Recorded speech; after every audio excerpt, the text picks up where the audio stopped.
रूसी shadow fleet पर हमले के बाद तनाव बढ़ता नजर आ रहा है, जिसके आसार भी थे। यूक्रेन पर कभी भी हो सकता है जवाबी हमला। पुतिन ने यूक्रेन को दी कड़ी चेतावनी। रूस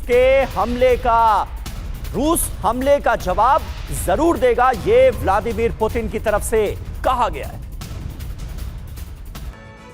तो शैडो फ्लीट पर हमले का जवाब जरूर दिया जाएगा। पुतिन ने यह सीधे तौर पर ऐलान कर दिया है। यूक्रेन ने बड़ी गलती कर दी है, यह हमला करके कुल मिलाकर यह बताने की कोशिश है। शैडो फ्लीट रूसी तेल टैंकर और जहाजों का नेटवर्क है। पश्चिमी प्रतिबंधों से बचने के लिए इसका इस्तेमाल किया जा रहा है। रूसी तेल टैंकर और जहाजों के इस नेटवर्क का हमला कितना बड़ा है। पहली बार मेडिटेरियन में अटैक हुआ है, पहली बार इतनी दूर तक समंदर में किया गया है बड़ा वार। जो बात बिल्कुल साफ है वो क्या है, समंदर में बैक टू बैक हमले की नई रणनीति पर यूक्रेन काम कर रहा है। जमीन हवा नहीं, समंदर में भी भीषण जंग की इस रणनीति पर काम किया जा रहा है यूक्रेन की तरफ से। मुकेश जी हमारे साथ मौजूद हैं। सर, किस तरह से आप देख रहे हैं? एक तरफ तो मियामी में संधि की कोशिशें करने का दिखावा किया जा रहा है और दूसरी तरफ इस जंग को खास करके यूरोप की शह पर यूक्रेन बहुत आगे ले जाने की कोशिश कर रहा है। जमीन में बारूद बरस रहा है, हवा से बारूद बरसाया जा रहा है और अब समंदर में भी बड़ी जंग शुरू करने की तैयारी।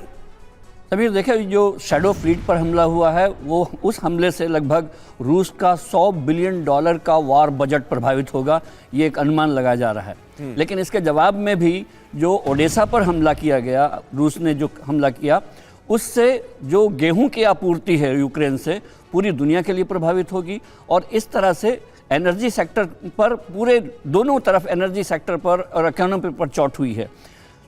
ऐसे में मियामी टॉक्स से बहुत ज़्यादा उम्मीद लगाएं तो लगता है कि हम लोग किसी अंधेरी सुरंग की तरफ बढ़ रहे हैं। लेकिन मैं बिना कोई ज्योतिष इसमें लगाए ये कह सकता हूं कि मियामी की वार्ता हो सकता है स्थायी शांति की दिशा में एक बड़ा कदम हो। 2025 युद्ध का वर्ष था।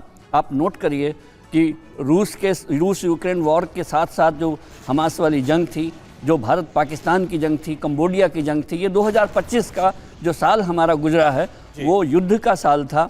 लेकिन 2026 मुझे लगता है कि शांति का साल साबित हो सकता है, क्योंकि वॉर के जितने भी डिविडेंड थे, वॉर के जितने भी इंसेंटिव थे, पूरी दुनिया में ख़त्म हो रहे हैं। और भले ही रूस हो, यूरोप हो, अमेरिका हो, इन सब को अब ब्लीड कर रहे हैं बुरी तरह से। और यूक्रेन में जो गिद्धभोज होना था, जो रेयर अर्थ के मटेरियल के फैसले होने थे, जो यूरेनियम के पर कब्जे की लड़ाई थी, वो लगभग अंतिम चरण में है। तो मुझे लगता है कि मियामी से एक शांति का संदेश हमको मिल सकता है। चलिए, उम्मीद तो यही की जा सकती है, लेकिन इसके फिलहाल दूर दूर तक आसार नजर नहीं आ रहे हैं। अफसोस की बात यही है। और देखिए, रूस में यूक्रेन का भीषण ड्रोन अटैक हो गया है। रूस के 4 प्रांतों में ड्रोन की बारिश हुई। यूक्रेन ने करीब 200 ड्रोन दागे। रूस ने 118 ड्रोन को हवा में तबाह करने का दावा किया है। तो यानी लगातार बड़े ड्रोन अटैक्स को यूक्रेन रूस में अंजाम दे रहा है। और वहीं यूक्रेन के ज़ेपोरिजिया में भीषण हमला शुरू हुआ है। ज़ेपोरिजिया में रूसी सेना का अटैक, हमले में यूक्रेन के 6 ठिकाने तबाह हो गए। तो एक के बाद एक लगातार ज़ेपोरिजिया के अलग अलग इलाकों को दहलाता नजर आ रहा है रूस। ये वो तमाम इलाके हैं जहां पर यूक्रेन के सैन्य ठिकाने हैं, यूक्रेन के सैनिकों का कब्जा है। अब उन इलाकों को चुन चुन कर निशाना बनाया जा रहा है।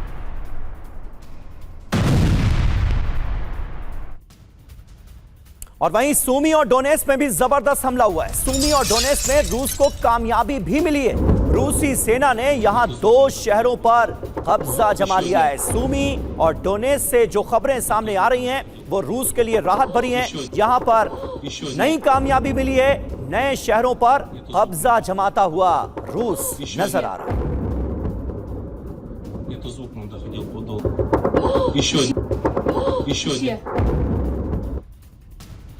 और अहम खबर है, कैस्पियन सागर में यूक्रेन के विध्वंसक अटैक से जुड़ी रूस के तेल प्लेटफॉर्म पर घातक ड्रोन हमला हुआ है। रूसी हंटर पेट्रोल जहाज भी हमले के निशाने पर रहा, टारगेट रहा। कैस्पियन सागर में अब तक का यह सबसे बड़ा हमला बताया जा रहा है रूस के ऑयल प्लेटफॉर्म पर।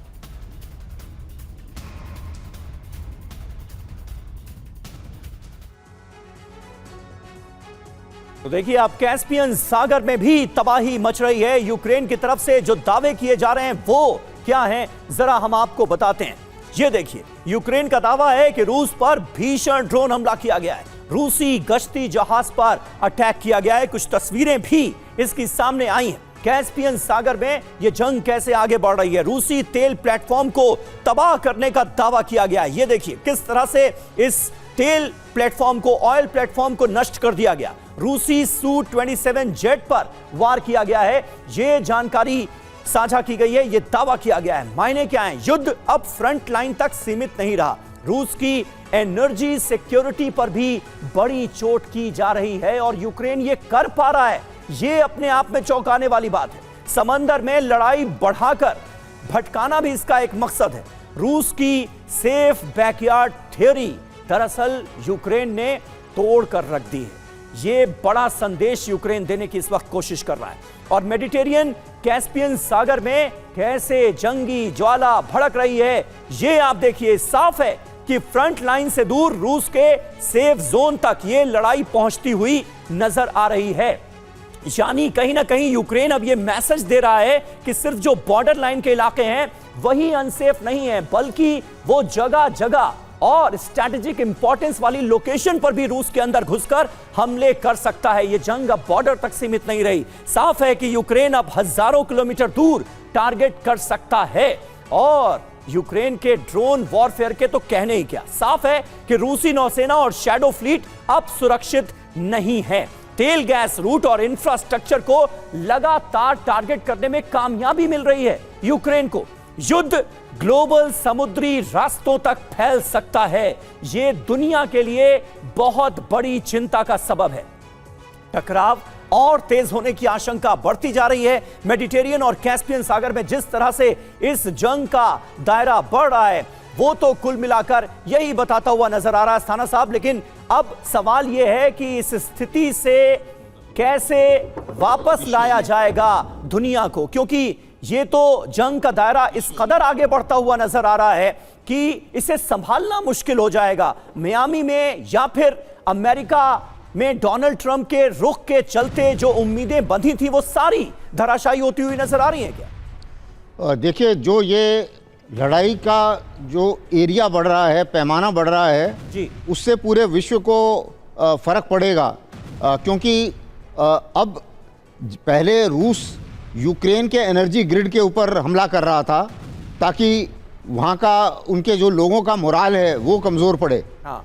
अब ऐसा नज़र आ रहा है कि यूक्रेन ने भी पलटवार इसी मुताबिक कर रहे हैं कि वो भी रूस के एनर्जी निर्यात के ऊपर हमला कर रहे हैं ताकि जो निर्यात से संबंधी, चाहे वो शैडो फ्लीट हो, चाहे वो उनके बेसेस हों जहाँ पर उनका प्रोसेसिंग हो रहा है या वहाँ से ट्रांजिट हो रहा है, तो उस हालत में शायद वो उनके निर्यात को कंट्रोल करना चाह रहे हैं ताकि वो अगर कमज़ोर पड़ता है तो रूस की जो माली हालत है उसके ऊपर फ़र्क पड़ेगा और जो उसकी क्षमता है लड़ाई को आगे बढ़ाने की उसके ऊपर फ़र्क पड़ेगा। तो ये मेरे को लग रहा है कि यूक्रेन और उसके जो सपोर्टर्स हैं उनकी स्ट्रैटेजी उस तरफ जा रही है। जहाँ तक मियामी का सवाल है, जाहिर है कि कोशिश तो की जाएगी, लेकिन यूरोप ने इस किस्म से कुछ टांग अड़ाई है, कुछ अभी पैसे भी दे दिए यूक्रेन को। हाँ। तो एक नया इंसेंटिव भी मिल गया है कि उनको पैसे की तो अभी लगता है कि कमी नहीं होगी ज़ेलेंस्की। बिल्कुल, और उसी के दम पर ज़ेलेंस्की युद्ध रोकने की तमाम कोशिशों पर इस वक्त पानी फेरते हुए नजर आ रहे हैं।